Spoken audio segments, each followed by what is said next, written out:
Германија се подготвува за најлошата рецесија во незината модерна историја со очекуван пад на бруто домашниот производ оваа година од 6,3% и се тоа поради коронавирусот. Намалениот извоз, но и намалената домашна потрошувачка поради корона кризата го зеде својот данок, што дури и на 2021 година во Германија не се гледа со оптимизам дека ќе биде година на закрепнување на германската економија. Но Германија е само една од многуте држави кои кризата ќе ја однесат во рецесија. Франција помалиот пат од 0,1% во последното тримесечие од минатата година, во првите 3 месеци од годинава забележа пат од дури 5,8% на БДП, најголемо по 40-тите години на минатиот век.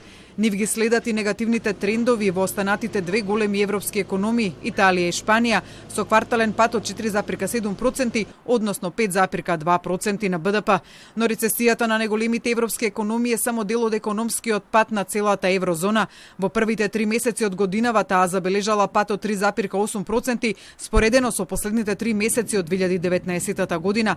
Европската унија пак во првите 3 месеци забележа пад на БДП од 3,5%. Според прелиминарните мерења на Евростат, ова е најголем квартален пат на европската економија од кога е почнато нејзиното мерење во 1995 година.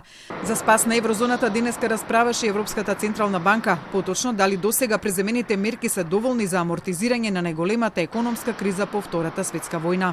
И како одговор на пандемијата, таа денеска се реши на нов пакет за одржување на кондицијата на ликвидноста во финансискиот систем на еврозоната и овозможување на непречено функционирање на пазарот на пари.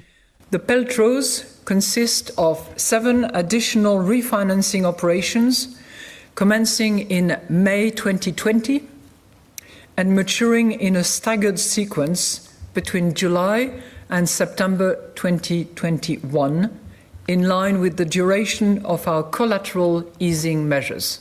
Поради економската криза, банката денеска реши да ги задржи главните каматни стапки непроменети, а ги олесни условите за банките и подлече дека е подготвена да купи повеќе државни обврзници доколку има потреба. Банката уште минатиот месец почна да купува државни обврзници како дел од пакетот за помош од 750 милиарди евра, а ги намали трошоците за комерцијалните банки.